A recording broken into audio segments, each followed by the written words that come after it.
قول نمبر 432۔ اولیاء خدا کی 8 صفات۔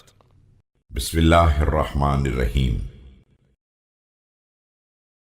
اولیاء خدا وہ لوگ ہیں جو دنیا کی حقیقت پر نگاہ رکھتے ہیں۔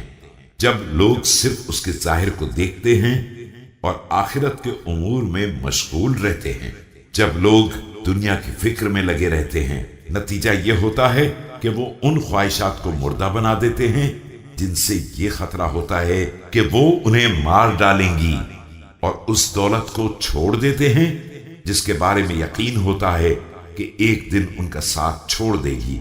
یہ لوگ اس چیز کو قلیل تصور کرتے ہیں جسے لوگ کثیر سمجھتے ہیں، اور اس چیز کو فوت ہو جانا سمجھتے ہیں جسے لوگ حاصل کر لینا تصور کرتے ہیں۔ اس چیز کے دشمن ہیں جس سے لوگوں کی دوستی ہے، اور اس چیز کے دوست ہیں جس کے لوگ دشمن ہیں۔ انہی کے ذریعے قرآن کو پہچانا گیا ہے، اور یہ بھی قرآن ہی کے ذریعے پہچانے گئے ہیں۔ قرآن ان کے کردار سے قائم ہے، اور یہ قرآن کی برکت سے زندہ ہیں۔